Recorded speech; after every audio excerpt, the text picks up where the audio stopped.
Hi, my name is Andrea Claire and I'm a celebrity hair and makeup artist, and I'm here with Sephora to give you some beauty tips. Today's topic is color correction, and what is handy for you is to have a color wheel on hand.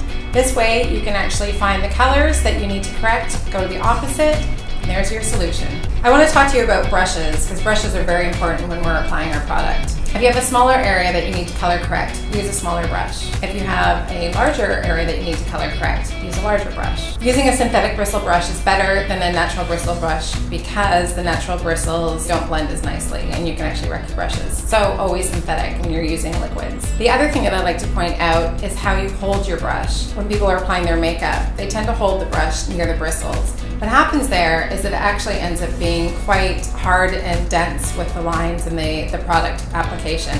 So always kind of hold it out at the end. This way you have a bit of a looser feel for your application and you have a better blend. I have a model with me today, Saffron, who we're going to be demonstrating the color correction on. So let's get started. A lot of women actually have some redness that they want to get rid of. So going back to our color wheel, you think of any opposite color cancels out the color you want to get rid of. So for example, on Saffron, she had a little bit of redness on the inner corners of her nose. And what you want to do in that case is cancel with a bit of green. But what's really great to use is the Becca Green Color Corrector because it's moisturizing. On the outside of your nose, it tends to be a little bit dry and flaky. So this is great because it actually keeps the area hydrated and it cancels out the red tones. Because you're targeting a smaller area, you want to use a smaller brush. What you want to do when you apply it is you want to kind of stipple it on. That helps to actually blend it out. Less is more. You don't want to look like Kermit the Frog. And then you can blend the outer edges. And this is another reason why you want to put this underneath your foundation. If you put that over top of your foundation, you might see more of that green. So underneath your foundation, then your foundation on top. And always remember, creams and liquids layer.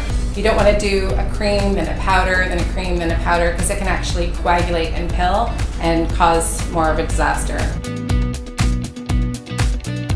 Now I'm going to talk to you about color correcting dark circles. This Erase Paste by Benefit is amazing because it does just that. It cancels out any of the blue, green, dark circles. Benefit Erase Paste comes in 3 different shades: fair, medium, and dark. What you need to do is decide kind of what skin tone you are to cover it up because you don't want to see it, it should blend right into your skin. So on Saffron, I used the number 2 and I used the number 3.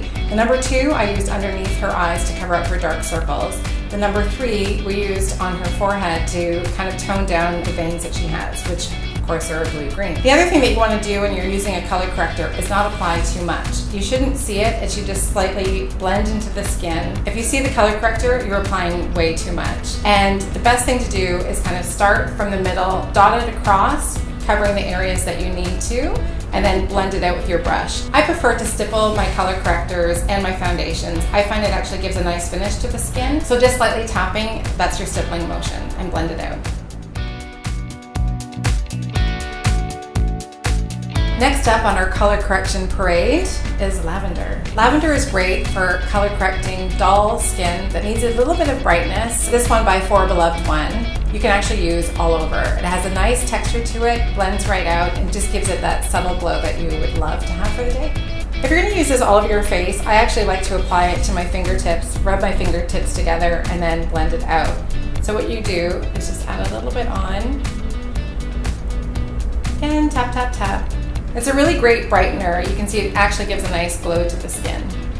So I didn't actually use the lavender on Saffron because her skin is fantastic and she doesn't really need it. You can also use it for brightening up certain areas. So if you need to brighten up, let's say underneath your eyes, versus canceling any blue tones, if it's just for a brightener, you can put it underneath the eyes. You can also do it almost like a highlighter to help brighten and lift the face. So you want to think of your 5 highlight points. So that would be your cheekbone, your brow bone, bridge of your nose, a little bit on the bow of your lip, and your chin and forehead. Another place that we tend to need color correction is actually on our eyelids. So this fantastic brightener by Sephora is great, easy to use. Twist it up. So on Saffron, we just needed to smooth out her eyelids and give a nice clean base. I actually use a synthetic bristle brush to apply. You can apply, if it's your own, directly from the tube.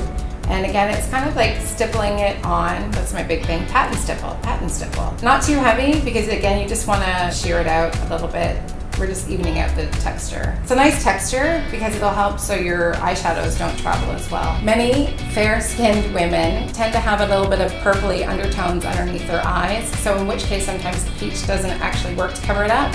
Then you want to use the yellow because yellow cancels out purple. So with color correcting, you want to apply your foundation afterwards, and as you can see, it gives a nice flawless finish to saffron skin.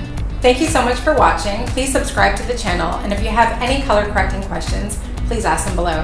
Have a great day.